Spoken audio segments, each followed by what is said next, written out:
اتيان أمة شنة دعارو في ورا شنة وفنجر كون أرجع وجمرة بيجت وأنا ما كان فشيل أكملت يرو ألاغان هاي أنا نبابر أنا ما هاجوما فري أو بوليسكي يا يوجب بيجو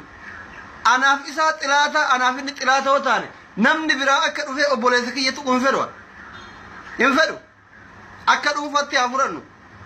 obboleessaki haguma fedha yoo isa jibbe ufii ajjeesa malee namni biraa akka eeyyamu hin eeyyamu dhiigatu na eeyyamne anaa miti uumara jechuudha rabbi tokko godhee nu uume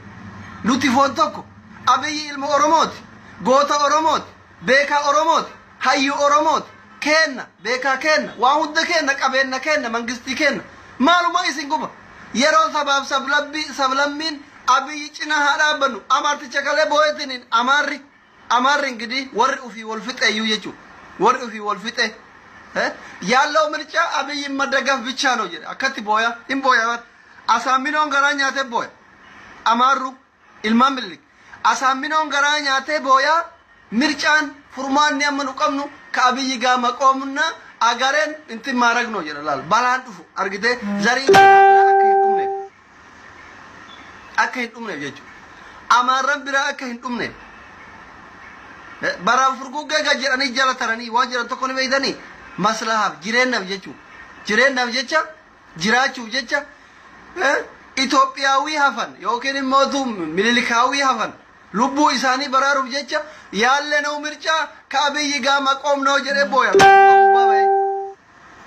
yeroo warri irraa dhume goonni jaraa irraa dhume akka jaraasitti goota beekan jaraa irraa dhumetti abiyyin cinaa dhaabbanne biyya tana baraaruu qabnaa jedhutti warri afaan oromoo dubbatu warri aan oromoof qabsaa'aa jedhu akkamitti abiyyi irra duula ilaalchi isaanii maali waan akkamiin nu fiduuf bilisummaa akkamii barbaadan bilisoomne irraa waggaa guutuu isinitti himaa jirra bar hin barbaannu oromoo miti sablammiin Itoophiyaa sun guutuun hin barbaaddu nama biraa abiyyi haga lubbuun jiru haa bulchu ta'eefi jira afaan keessan adabadhaa ta'a jara keenya rabbi jiraati mirgi isinii kennamee jira ganda keessa deddeemaa hata ganda keessa kun feesbuukii gubbaa gurupii ijaaradhaa mallaqa olii qabaa ofumaa wal bashannansiisa hin feenunu nuu ta'eeranu maal goonera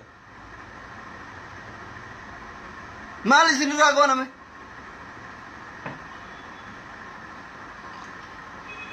bilisummaan isin nuu fiduu heddan tamaal